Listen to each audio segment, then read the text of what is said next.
രാമചന്ദ്രാഭിഷേകം ശ്രീരാമചന്ദ്രാഭിഷേകം സീതയാ സഹിത രാമചന്ദ്ര രഘുവീരരാജ്യാഭിഷേകം ശ്രീനീലകണ്ഠാഭിഷേകം ആഞ്ജനേയ പരിസേവ്യൻ ധീരഭരതാഭിപൂജ്യൻ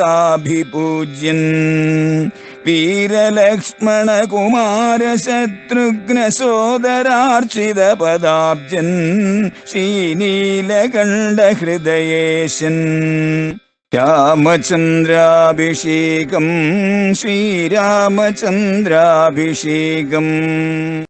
ഭൈരവനിസ്വനാം, ആരെയും ഭയപ്പെടുത്തുന്ന അത്യുഗ്രമായിരിക്കുന്ന അലറിച്ച പോലുള്ളതായ ശബ്ദത്തോട് കൂടിയവളായിരിക്കും ഗംഗ. കാലാവസ്ഥയുടെ മാറ്റമനുസരിച്ചിട്ട്, കാറ്റിന്റെ ഗതി അനുസരിച്ചിട്ട് വൈവിധ്യമാർന്നതായ രൂപങ്ങളും ഭാവങ്ങളും ശബ്ദകോലാഹലങ്ങളും നിശബ്ദതയും ഒക്കെ ഗംഗാനദി സൃഷ്ടിക്കുന്നു. അത്ഭുതകരമായ അനന്ത രൂപങ്ങളോട് കൂടിയവളാണ് ഗംഗ. ഇങ്ങനെ അനുനിമിഷം മാറിക്കൊണ്ടിരിക്കുന്നതായി ഈ രൂപം ഗംഗയെ ഏറെ മനോഹരിയാക്കി മാറ്റുന്നു. രാമണീയകത്വം എന്ന് പറയുന്നത് അതാണ്. ഓരോ നിമിഷത്തിലും പുതുമ തോന്നിക്കുക. ഗംഗാ ദർശനം അനുനിമിഷം മാറിക്കൊണ്ടിരിക്കുകയാണ്. അതിന്റെ ആ രൂപങ്ങൾ, അതിന്റെ ആ ഭാവങ്ങൾ, അതുകൊണ്ട് ഓരോ നിമിഷത്തിലും പുതുമയാണ്. അതുകൊണ്ട് തന്നെ നമുക്ക് കണ്ണെടുക്കാൻ പറ്റാതെ അതിൽ നോക്കി നിൽക്കാനുള്ള ആഗ്രഹമുണ്ടാകും.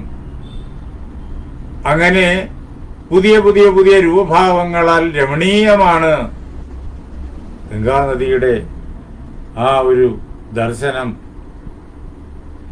ക്വചിത് അഭോഗപുളിനാം, ചിലയിടങ്ങളിൽ വളരെ വിസ്തൃതമായിട്ട് വ്യാപിച്ചു കിടക്കുന്ന മണൽപ്പരപ്പുകൾ നമുക്ക് കാണാനായി സാധിക്കും. ചിലയിടങ്ങളിലാണെങ്കിലോ ക്വചിൻ നിർമ്മലവാലുകാം, വളരെയേറെ നിർമ്മലമായിരിക്കുന്ന മണൽ തിട്ടയായിരിക്കും. വളരെയേറെ നിർമ്മലമാർന്ന നല്ല പഞ്ചസാര പോലെ വെളുത്ത മണൽ തിട്ടയായിരിക്കും ചില ഭാഗങ്ങളിൽ. ചിലയിടങ്ങളിൽ പരപ്പേറിയ മണൽമെത്തയായിരിക്കും. അങ്ങനെയുള്ള വിവിധ ആകർഷക രൂപഭാവങ്ങളോട് കൂടിയിട്ട് ഹംസ സാരസ സങ്കുഷ്ടാം, രാജഹംസങ്ങൾ അവിടെ വരും. ഇതിനു വേണ്ടിയിട്ട്, ഈ ഗംഗയില് വിഹരിക്കുന്നതിന് വേണ്ടിയിട്ട് രാജഹംസങ്ങളുടെ സ്ഥിരമായിട്ടുള്ള സ്വന്തമായിട്ടുള്ള ആവാസഗേഹം എന്ന് പറയുന്നത് കൈലാസത്തിന്റെ വടക്കേ ചെരുവിലുള്ള മാനസ സരസാണ്. ആ മാനസ സരസിൽ നിന്നിട്ട് നല്ല തണുപ്പ് കാലമാകുമ്പോഴേക്ക് രാജഹംസങ്ങൾ ഇങ്ങനെ ഭാരതഖണ്ഡത്തിൽ എത്തിച്ചേരും. ഭാരതത്തിലെ നിർമ്മലങ്ങളായിട്ടുള്ള നദികളിലും തടാകങ്ങളിലും ഒക്കെ എത്തിച്ചേരും. അവ ഇഷ്ടപ്പെടുന്നത് ഏറിയ പങ്കും ഗംഗാനദിയാണ്. ആ രാജഹംസങ്ങൾ കൂട്ടം കൂട്ടമായിട്ട് ഗംഗാനദിയിൽ വന്നിറങ്ങുന്ന രാജഹംസങ്ങൾ അവിടെ പറന്നു നടന്ന് ഇളകിപ്പറന്ന് നീന്തിത്തൊടിച്ച് മധുരങ്ങളായിട്ടുള്ള നാദങ്ങൾ പൊഴിച്ച് ആ ഗംഗാനദിയെ അലങ്കരിക്കും.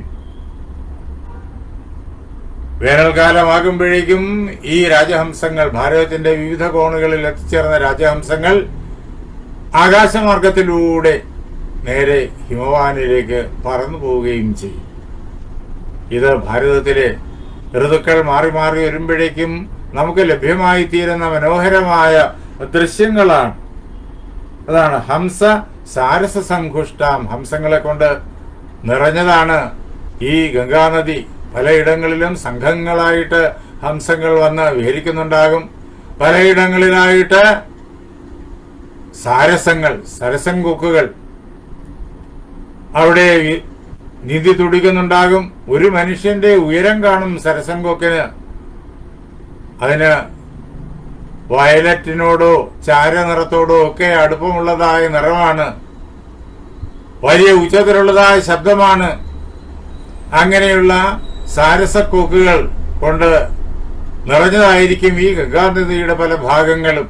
കൂട്ടമായിട്ടാണ് അവയും വിഹരിക്കുക. എന്ന് മാത്രമല്ല, പല പ്രകാരത്തിലുള്ളതായ ജലജീവികൾ, പല പ്രകാരത്തിലുള്ളതായ പക്ഷികൾ ആ ഗംഗാനദിയിൽ കൂട്ടം കൂട്ടമായിട്ട് വന്ന് നീന്തി തുടിക്കുകയും വിഹരിക്കുകയും ശബ്ദങ്ങൾ ഉളവാക്കുകയും ഒക്കെ ചെയ്യുന്നുണ്ടാകും. പിന്നെ ചക്രവാകോപശോഭിതാം, ചക്രവാക പക്ഷികൾ ആ ഗംഗയില് ഇതേപോലെ സംഘങ്ങളായി വന്ന് ഗംഗയെ അലങ്കരിക്കുന്നു.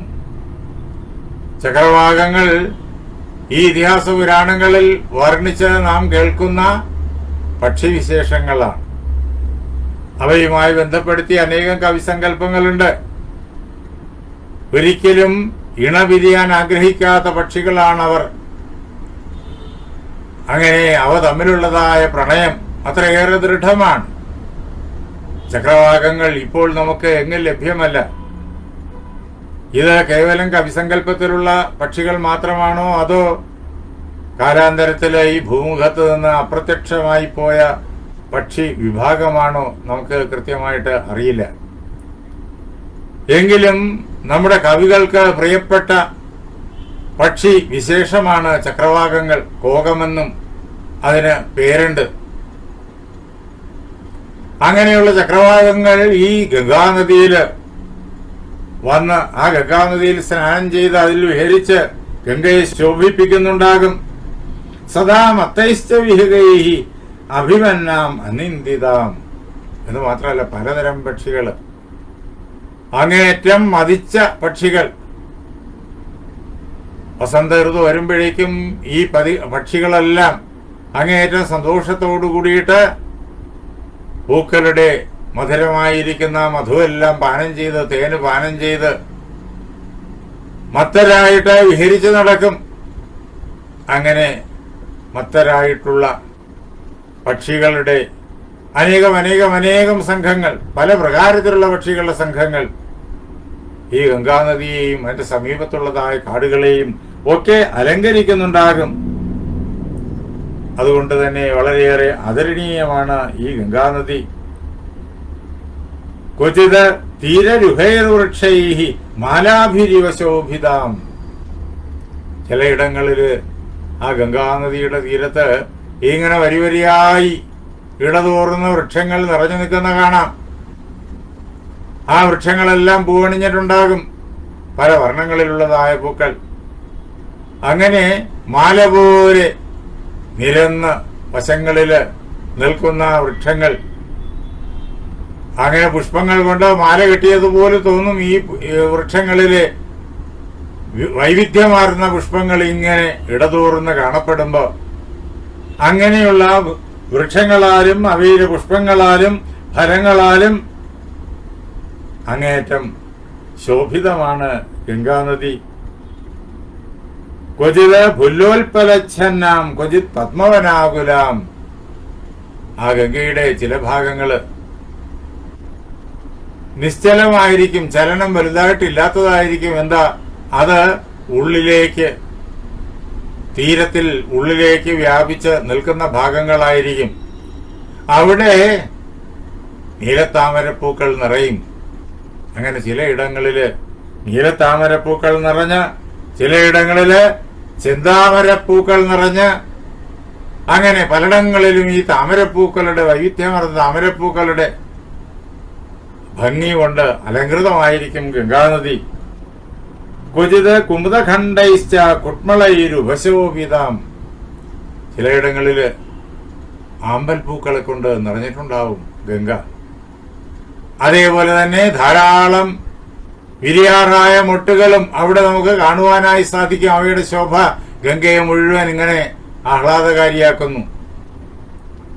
നദി പ്രവഹിക്കുന്ന ജലമാണ്. തടാകങ്ങളിലാണ് താമരപ്പൂക്കളും ആമ്പൽപ്പൂക്കളും ഒക്കെ ഉണ്ടാവുക. അവ വിരിയുന്നതും അവിടെ തന്നെയാണ്. പക്ഷെ എങ്കിലും പണ്ടുപണ്ടേ തന്നെ നമ്മുടെ കവികളുടെ വർണ്ണനാപരമായൊരു പ്രത്യേകത വാൽമീകിയിൽ നിന്നും തുടർന്നു വരുന്നു.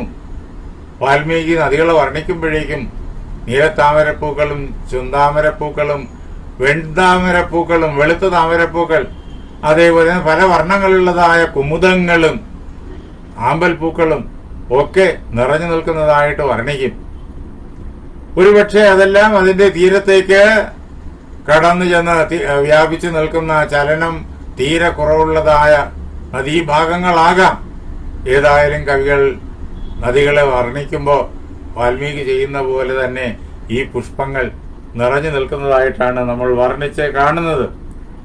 നാനാ പുഷ്പരജോധ്വസ്താം സമതാമിവ ചക്കുചിത്. പല പ്രകാരത്തിലുള്ളതായ പൂമ്പൊടികൾ ഈ ഗംഗാനദിയുടെ പുറത്ത് ഇങ്ങനെ വീണ് ഒഴുകുന്നുണ്ടാകും. കാരണം പുഷ്പങ്ങളെ കൊണ്ട് നിറഞ്ഞതാണ്. താമരപ്പൂക്കൾ, അമ്പൽപ്പൂക്കൾ ഇതൊക്കെ കൊണ്ട് നിറഞ്ഞതാണ് ഗംഗ. തീരങ്ങളിലാണെങ്കിലോ നിറയെ വൃക്ഷങ്ങൾ, അവയെല്ലാം പുഷ്പങ്ങളെ കൊണ്ട് സമലങ്കൃതമാണ്. ഈ പൂമ്പൊടി മുഴുവൻ ഈ ഗംഗാനദിയിൽ വീഴുന്നു. പല വർണ്ണങ്ങളിലുള്ളതായ, പല പ്രകാരത്തിലുള്ള വശ്യതകളുള്ളതായ പൂമ്പൊടികൾ അതിങ്ങനെ ഈ ജലത്തിന്റെ ഉപരിതലത്തിൽ കൂടി ഒഴുകി നടക്കുന്നു. അതും നയനാഭിരാമമായിരിക്കുന്ന ദൃശ്യമാണ്.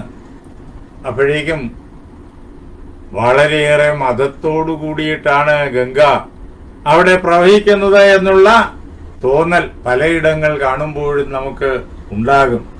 വ്യഭേദ മലസംഘാതാം, എങ്ങും യാതൊരു അഴുക്കിന്റെ ലാഞ്ചന പോലും ഉണ്ടാവില്ല. മണി നിർമ്മല ദർശനാം, രത്നം പോലെ അങ്ങേയറ്റം തെളിവോടുകൂടിയിട്ട് സുന്ദരമായിട്ട് നമുക്ക് കാണപ്പെടും ഗംഗ. അതുകൊണ്ട് ഗംഗയുടെ ഉപരിതലത്തിൽ നോക്കിയാൽ തന്നെ ഇതിന്റെ അടിത്തട്ട് വരെ കാണാം. പളുങ്ക് പോലെ അങ്ങേറ്റം സ്വച്ഛമായിരിക്കുന്നതായ ജലം. വിശാഖജൈഹി വനകജൈഹി മത്തൈശ്ച വരവാരണൈഹി. ആ ഗംഗയില് സ്നാനം ചെയ്യാൻ വേണ്ടിയിട്ട് ആനകൾ വരുന്നുണ്ട്.